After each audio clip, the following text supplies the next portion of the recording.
যেই কথা আমি বলতেছিলাম আসবেন, আল্লাহ নবী বিশ্ব নবী হযরত আবু বকরকে ডেকে ডেকে বললেন, ও আবু বকর, তুমি কি রাত্রিবেলা ঘুমাও না? ডাকতে কয়, নবী আপনি তো হাদিস শরীফের মধ্যে বলেছেন নিজের বাবা মা নিজের সন্তানের চাইতে নিজের জীবনের চাইতে নবী আপনাকে ভালোবাসতে হবে। যেদিন আপনি কথাটা বললেন আমি তো আর থাকতে পারলাম না, মেরে বিছানাকে হারাম করে দিলাম। শুধুমাত্র চিন্তার ফিকির করতেছিলাম আমার নবী কখন বুঝি ডাকবে, যদি ডাকে আমি যদি ঘুমায় যাই নবীর তাকে সারা দিতে পারবো না। আমার মতো ফাঁকা বাগান, আমার মতো কপাল করা আর কেউ হবে না গো নবী।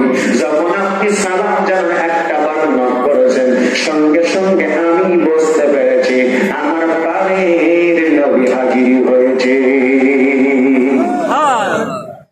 নবীজি আমি এই জন্য দরজা খুলে দিয়েছি।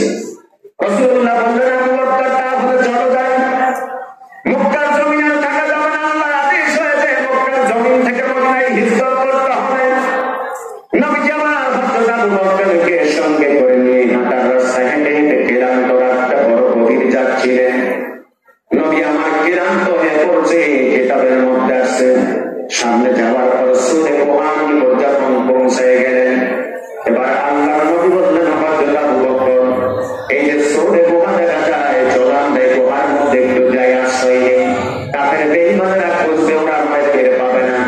এবার দুইজন সূরা কুরআন মধ্যে যখন আশ্রয় নিলেন, নেওয়ার পর এবার আবু বকর বসা, আল্লাহর নবী বল ক্লান্ত শরীরটা নিয়ে আল্লাহর নবী এবার পুরোপুরি সুন্দর করে মাথাটা রেখে দিলেন আবু বকরের।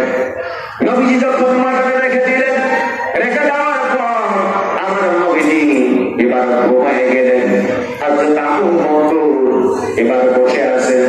হযরত আবু বকর হঠাৎ করে দেখে চতুর্পাশ দিয়া ছোট্ট ছোট্ট গর্ত রয়ে গেল। ছোট্ট ছোট্ট গর্ত যখন রয়ে গেছে, আল্লাহর নবী বিশ্ব নবীর সাহাবী চিন্তা করতেছিলেন, ফিকিরে করতেছিলেন, হয়তো এই গুহা দিয়ে মনে হয় সাপ বের হবে, আমার নবীকে কামড় লাগাই দিতে পারে, আমি কার সঙ্গে মক্কার জমিন থেকে মদিনায় হিজরত করবো।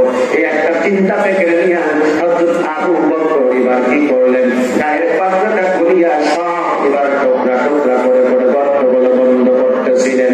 কিন্তু আল্লাহ রাব্বুল আলামিন এবার কি একটা মক্র শুরু করে দেয়, আমার নবীকে জীবজন্তু প্রাণী সবই জেনে